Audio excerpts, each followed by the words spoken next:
des mots magiques sur RCN.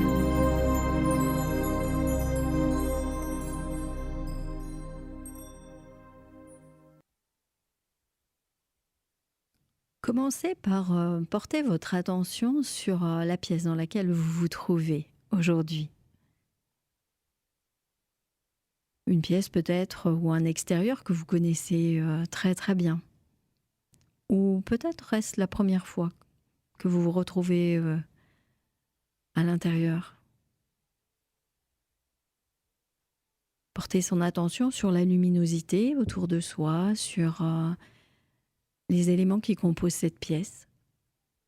Aussi bien le mobilier que les couleurs, mais ce pourrait être aussi les odeurs. Et c'est peut-être intéressant car aujourd'hui nous allons aller faire un peu de cuisine.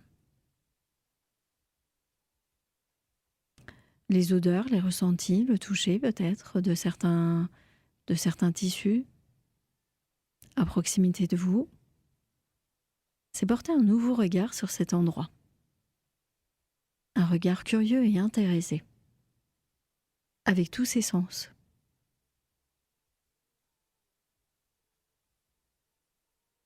Et une fois cet endroit bien dans notre mémoire, fermez les yeux et retrouvez les différents éléments qui le composaient. La lumière, les couleurs, les objets, voire le mobilier. Retrouvez les odeurs, les bruits, tout ce qui composait cet environnement.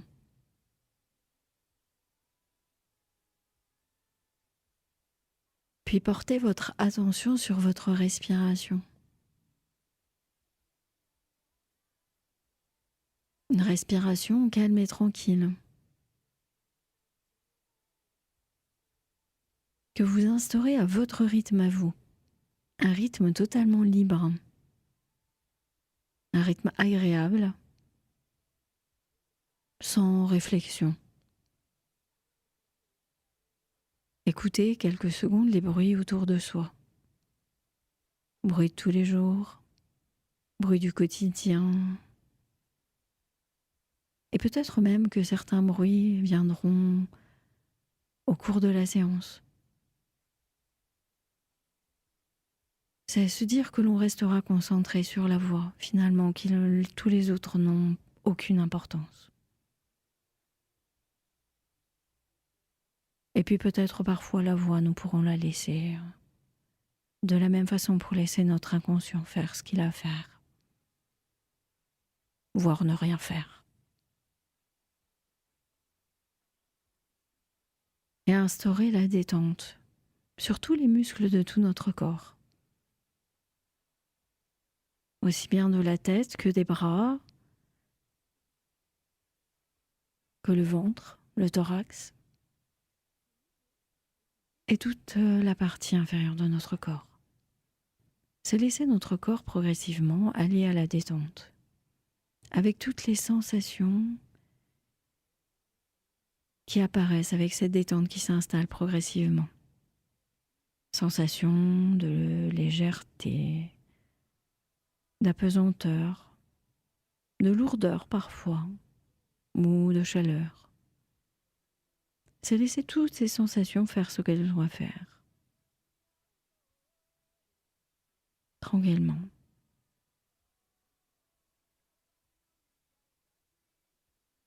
Et aujourd'hui, avec le confort de ces sensations de détente, nous allons laisser venir certaines images.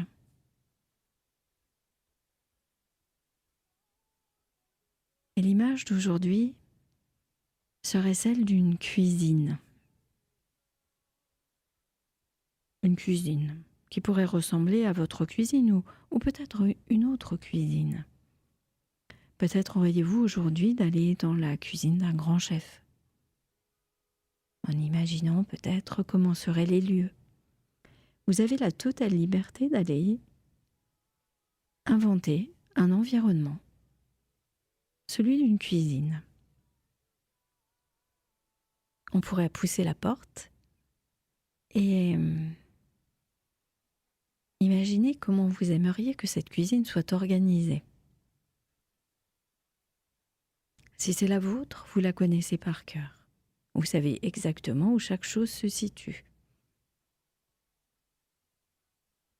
Le four, les zones de cuisson, le froid, les rangements. Votre cuisine serait peut-être lumineuse. Il y aurait peut-être des vitres, des fenêtres, de la lumière. Prenez plaisir à composer les différents éléments de votre cuisine, de la façon dont vous avez envie qu'elle soit, et surtout avec les couleurs et les matériaux que vous aimeriez. Il n'y aura qu'un impératif dans votre cuisine, un seul. Il sera situé au niveau de la zone de cuisson. Imaginez, comment serait votre zone de cuisson? Car dessus, nous allons poser un élément bien particulier. Et peut-être que certains ne s'en sont jamais servis. Nous allons mettre au milieu une cocotte minute. Je ne sais pas si vous avez déjà utilisé une cocotte minute ou si même vous en avez déjà vu. Car c'est un objet assez ancien finalement. Mais nous allons justement en faire l'expérience. La cocotte minute traditionnelle, ou l'autocuiseur d'autrefois, avait une particularité. En général, le plus classique était formé d'une cuve dans laquelle on y mettait les éléments que l'on voulait cuire à la vapeur. On les mettait soit directement au fond, soit on les mettait carrément dans un panier vapeur, en suspension, avec de l'eau au fond.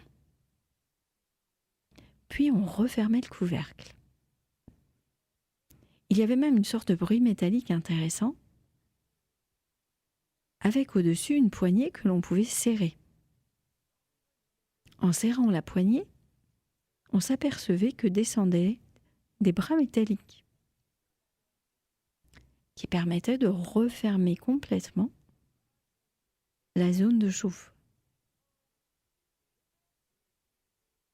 Et puis il y avait bien sûr un élément important, quelle que soit la façon dont on l'appelait. Une sorte de sifflet que l'on plaçait dessus.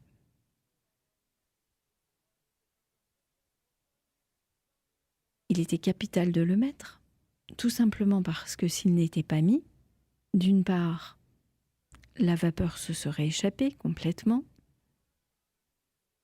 et si la cocotte était totalement obturée, le risque aurait été qu'elle monte en pression et qu'elle finisse par exploser.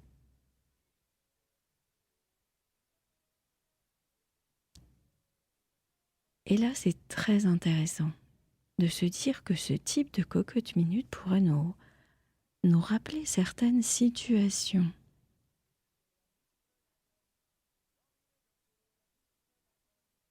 Cet autocuiseur. Imaginons que nous allions cuisiner avec. Pour cela, nous allons utiliser différents éléments. La cuve, le couvercle et effectivement ce petit sifflet, cette soupape que l'on positionne.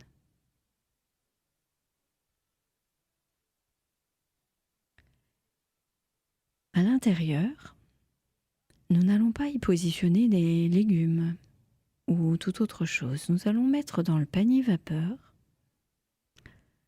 toutes les choses, les émotions, les personnes, les situations, les souvenirs, tout ce qui nous met aujourd'hui ou pour les jours à venir, sous pression.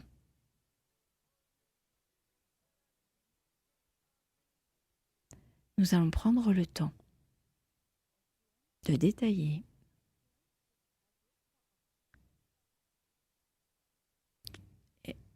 deux, trois situations qui nous mettent sous pression.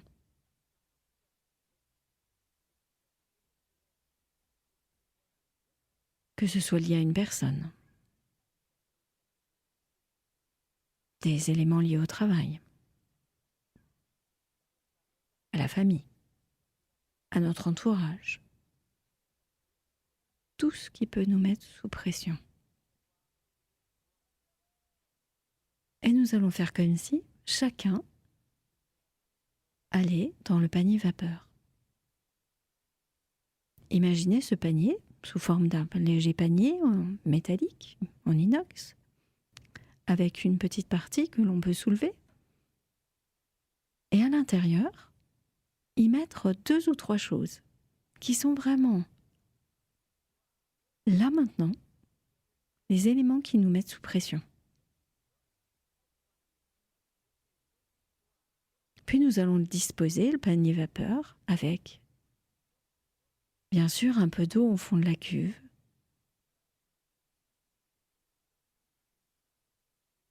Dans la cuve. L'eau sera positionnée au fond et le panier vapeur sera en suspension au-dessus. Tranquillement. Puis ces éléments qui sont comme des détonateurs, qui sont là présents, nous allons les laisser et refermer le couvercle. Refermer le couvercle, cela veut dire tourner la poignée sur le dessus. Cela veut dire laisser progressivement l'autocuiseur se fermer de façon totalement hermétique. Puis mettre le feu en dessous.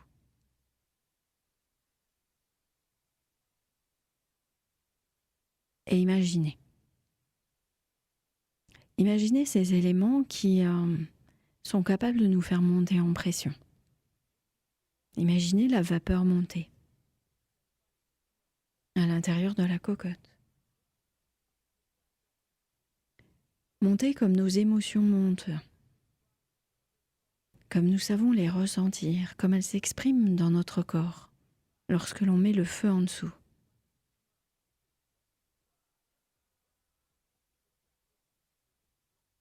C'est se dire que ces éléments-là, qui sont des éléments sous pression, nous allons les laisser monter progressivement, comme ils savent le faire dans notre vie de tous les jours. Et pour chacun d'eux, c'est se demander quel niveau de pression est tolérable pour nous. À partir de quel niveau il va être nécessaire et indispensable de laisser la vapeur commencer à s'échapper au niveau du sifflet, à l'extérieur. Je ne sais pas si vous avez déjà entendu une cocotte minute siffler. Elle commence à siffler à partir du moment où la pression est devenue suffisante. C'est amusant de se dire que elle a été créée pour savoir le niveau de pression exact, nécessaire, à partir duquel il est nécessaire que la vapeur s'échappe, légèrement. C'est intéressant de se dire aussi qu'il est nécessaire que la vapeur reste tout de même à l'intérieur, à un certain niveau. Car finalement, à certains moments, cette pression peut être un très bon moteur. Un moteur à la création, un moteur à se dynamiser.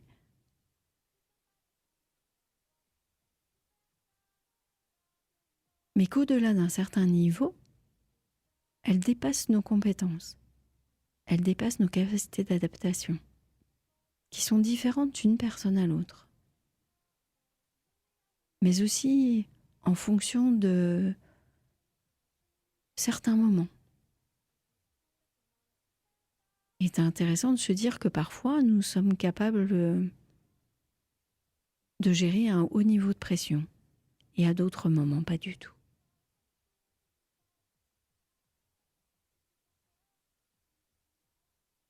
Pour une cocotte minute, c'est beaucoup plus simple finalement, puisque le niveau de pression est quasiment toujours le même. Mais pour un être humain, c'est totalement différent. Il faut analyser où l'on en est, quel degré de pression on est capable d'assumer à un moment donné. Quels sont les éléments qui nous mettent sous pression? Et quel niveau on peut tolérer, là maintenant, ou demain, ou dans quelques jours? Est-ce que l'on est fragilisé ou au contraire très en forme? Est-ce que cette pression est stimulante ou au contraire est-ce qu'elle nous écrase? Et c'est là où il va falloir faire de façon très intelligente, comme la cocotte minute, savoir laisser le niveau de pression adéquat et le trop-plein, le laisser s'échapper. Alors pour chacun des éléments, quelle est notre capacité à gérer la pression?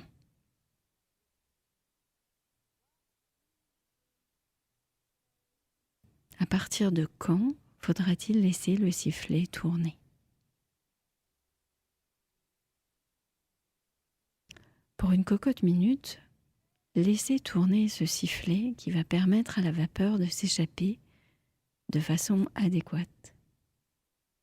C'est très simple. La vapeur sort, le sifflet tourne. Mais pour chacun d'entre nous, cela veut dire quoi? De quelle manière allons-nous lâcher du lest?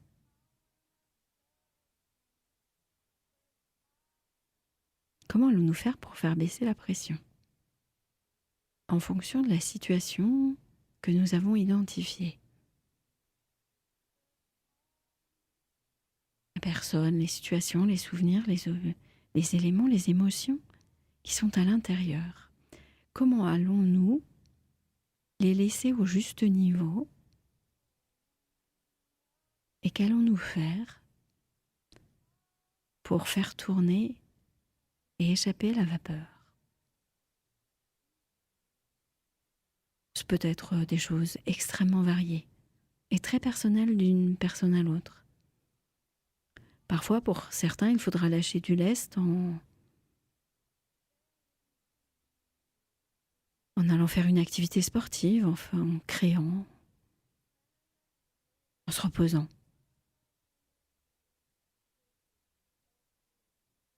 En lisant, en allant au cinéma, en rencontrant des gens. Nous avons tous des façons très différentes de laisser la vapeur s'échapper. Différentes et en fonction des moments. Et ainsi, en se posant, en réfléchissant à ce qui nous met réellement sous pression.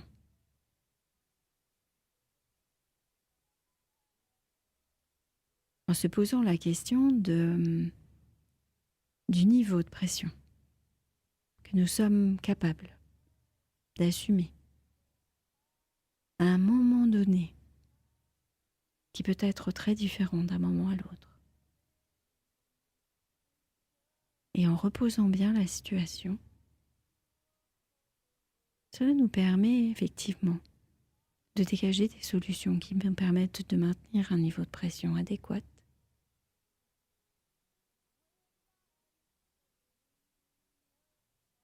à chaque moment, face à chaque situation.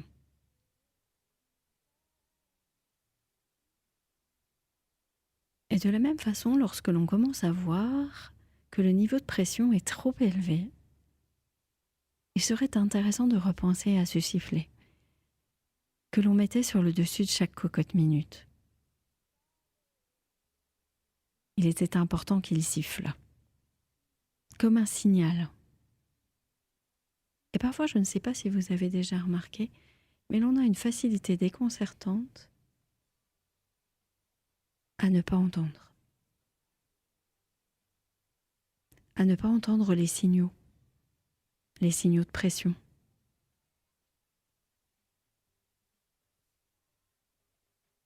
Dans le corps humain, il se manifeste souvent par des éléments corporels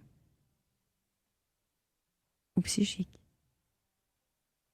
Et parfois, nous avons cette capacité de ne pas les entendre et de ne pas les voir.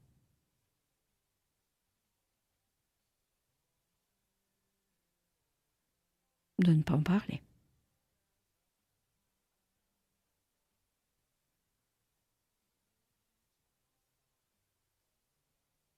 Et c'est intéressant de se dire que finalement, ce principe aussi simple de la cocotte minute posée sur un feu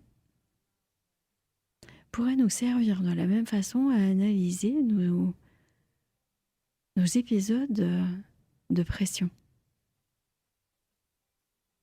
À les normaliser, car finalement il est normal parfois de cuire des légumes à la vapeur.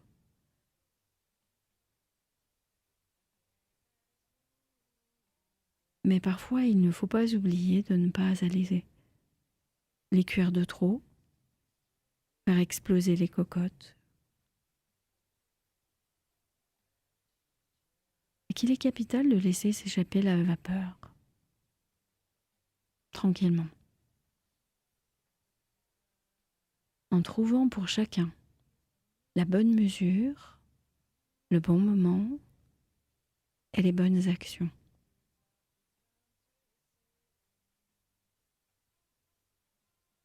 C'est la différence entre une personne réactive et une personne proactive.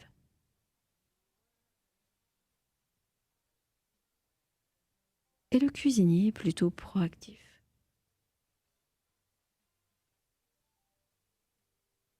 Dans votre cocotte, vous allez vous imaginer les différents éléments que vous aviez placés.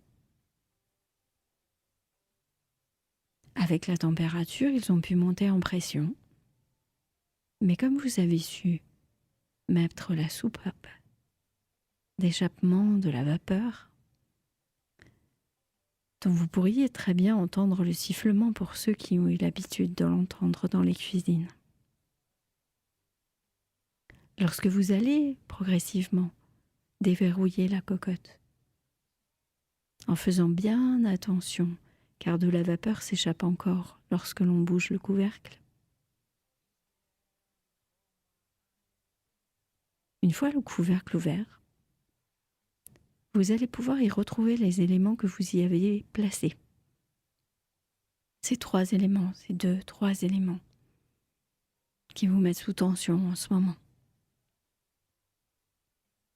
Et regardez comment ils se sont transformés sous l'effet de la vapeur. Sont-ils restés pareils ?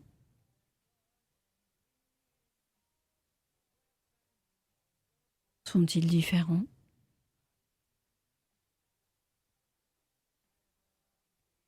Étaient-ils justifiés ?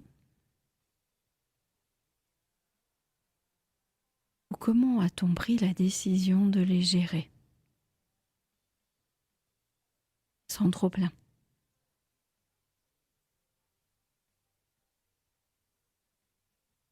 Puis vous pourrez ressortir le panier vapeur, le poser à côté. Dans cette belle cuisine. Et à chaque fois que l'on aura besoin, on pourra y replacer les éléments qui nous mettent trop sous pression. Et s'imaginer comment nous allons laisser notre soupape souffler, le sifflet siffler, pour avoir le juste niveau nécessaire de pression.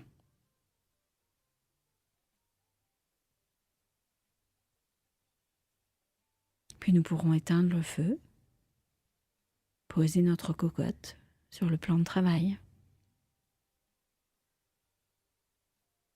Et tranquillement peut-être ressortir de notre cuisine. Reprendre la porte. Tout en laissant les images qui se sont mobilisées tranquillement passer.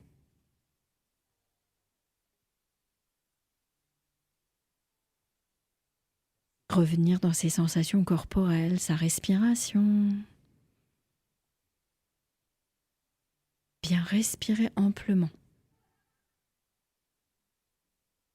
Bien regonfler la poitrine.